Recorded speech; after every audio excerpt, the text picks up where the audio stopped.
Praise the Lord. கர்த்தர் நல்லவர், அவர் ஒருபொழுதும் தவறு செய்ய மாட்டார். எனக்கு அன்பான தேவ பிள்ளைகளே, நம்முடைய விசுவாசத்தை பலப்படுத்த வேண்டும் என்று கர்த்தர் விரும்புகிறார்.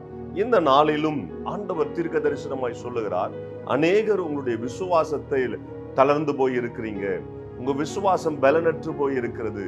Your faith has been weakened. எனக்கு அன்பான தேவ பிள்ளைகளை, ரொம்ப பலவீனப்பட்டு இருக்கிறீங்க. ஏன் தெரியுமா?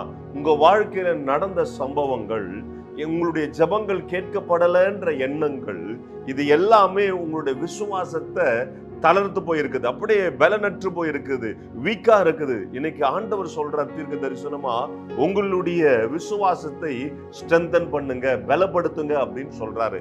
வாசிக்கலாமா? எபிரேயர் புஸ்தகம் 11ஆம் அதிகாரம் 1ஆம் வசனம். விசுவாசமானது நம்பப்படுகிறவைகளின் உறுதியும் காணப்படாதவைகளின் நிச்சயமா இருக்கிறது. நம்பப்படாத உறுதியும் காணப்படாத நிச்சயமா இருக்குதான். எது? விசுவாசம். அப்படியானால் நம்மளுடைய வாழ்க்கையிலே ஆண்டவர் அநேக வாக்குத்தத்தங்களை கொடுத்திருக்கிறார், தரிசனங்களை தந்திருக்கிறார். இதெல்லாம் எப்போ நிறைவேறும்னா நமக்கு தெரியல, ஆனா நம்ம கண்கள்ல பார்க்கல, ஆனா அதை நம்பிக்கொண்டு இருப்பதுதான் விசுவாசம். எனக்கு அன்பான தேவ பிள்ளைகளே, நீங்கள் எதை நம்பிக்கொண்டு இருக்கிறீங்க? உங்களுடைய விசுவாசத்துல நிலைத்து இருக்கணும் அப்படின்னா தேவனுடைய வார்த்தையை நம்பிக்கொண்டு இருப்பீர்களானால் அது நிச்சயம் உங்க வாழ்க்கையில நிறைவேறும். பாருங்க எனக்கு அன்பானவர்களை, எதை பார்க்கறீங்களோ அதை நம்ப கூடாது, எதை கேட்கறீங்களோ அதை நம்பாதீங்க, எதை உணர்றீங்களோ அதை நம்பாதீங்க. தேவனுடைய வார்த்தையில உறுதியாய் பற்றி கொண்டு அதை நம்பிக்கொண்டு இருப்பதுதான் விசுவாசம். ஒருவேளை டாக்டருடைய ரிப்போர்ட் நீங்க பார்த்து பயப்படுறதா இருந்தா, எனக்கு அன்பான தேவ பிள்ளைகள், அதை நம்பாதீங்க. உங்க விசுவாசம் அதை மாற்றும்.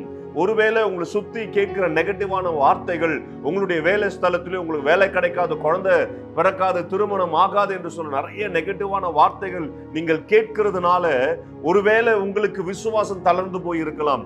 ஆனா ஆண்டவர் சொல்றா, இதெல்லாம் கேட்காதமா, நான் என்ன உனக்கு வாக்கு கொடுத்திருக்கிறேன், நான் என்ன உனக்கு சொல்லி இருக்கிறேன், அதை மாத்திரம் நம்பிக்கொண்டு அதை நான் செய்வேன்.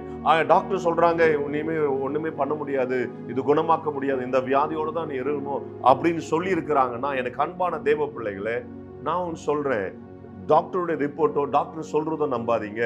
கர்த்தர் உங்களுக்கு என்ன வாக்கு கொடுத்திருக்கிறார் அதை நம்புங்க, நிச்சயம் சுகம் பெறுவீர்கள். ஹல்லேலூயா.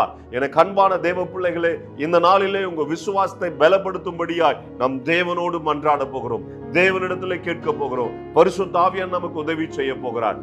ஜெபிக்கலாமா? பரலோக தகப்பனே, அன்பு பிள்ளைகளுக்காக ஸ்தோத்திரம். இந்த கால வேளையில பிள்ளைகளுக்கு விசுவாசத்தை வளர்க்க கர்த்தர் கிருபை பாராட்டுவீராக. தேவனுடைய வசனத்தை அதிகமாய் தியானித்து அந்த வசனத்தை நம்பிக்கொண்டிருக்க கர்த்தர் கிருபை பாராட்டியர்களும். தங்களை சுற்றி எத்தனை நெகட்டிவான காரியங்கள் நடந்தாலும் ஆண்டவரே, வலது பக்கம் இடது பக்கம் 10,000 பேர் விழுந்தாலும் அது உன்னை அணுகாது என்று சொன்னது போல, கர்த்தாவே, என் அன்பு பிள்ளைகளுடைய வாழ்க்கையில நன்மையை உண்டாகும்படியா ஜெபிக்கிறேன். வலது பக்கம் 1000 பேர், இடது பக்கம் 10,000 பேர் விழுதாலும் அது உன்னை அணுகாது என்று சொன்னது போல, மற்றவர்கள் யாருக்கு என்ன நடந்தாலும் எனக்கு அது நடக்காது என்று நம்பிக்கொண்டிருக்க கர்த்தர் கிருபை பாராட்டியர்களும். அன்பு பிள்ளைகளுடைய விசுவாசம் ஆண்டவரே அதிகரிக்கட்டும், பலப்படட்டும், இயேசுவின் நாமத்தினாலே. ஆமென், ஆமென். என் அன்பான தேவ பிள்ளைகளே, சோர்ந்து போயிடாதீங்க.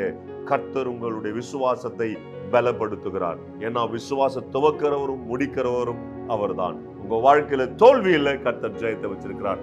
God bless you. Hello, praise the Lord. Daily blessing wordsக்காக நீங்க எங்கிட்டு இருக்கீங்களா? இல்ல டெய்லி வார்த்தைகள் உங்களை ரீச் ஆகணும்னு நீங்க நினைக்கிறீங்களா?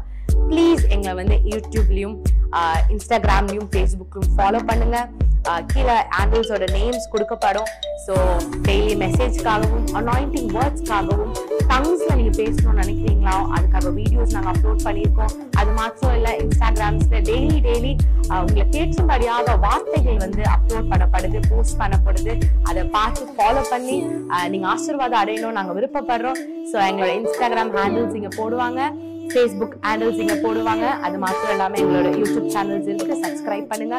ஆசீர்வாதமான வார்த்தைகள், அனாயிண்டிங்கான வார்த்தைகள் உங்க அடையணும் நாங்க விருப்பப்படுறோம், ஆசீர்வாதப்படணும் நாங்க விருப்பப்படுறோம். ப்ளீஸ் எங்களை ஃபாலோ பண்ணுங்க, சப்ஸ்கிரைப் பண்ணுங்க, ஷேர் பண்ணுங்க, லைக் பண்ணுங்க. Praise be to God.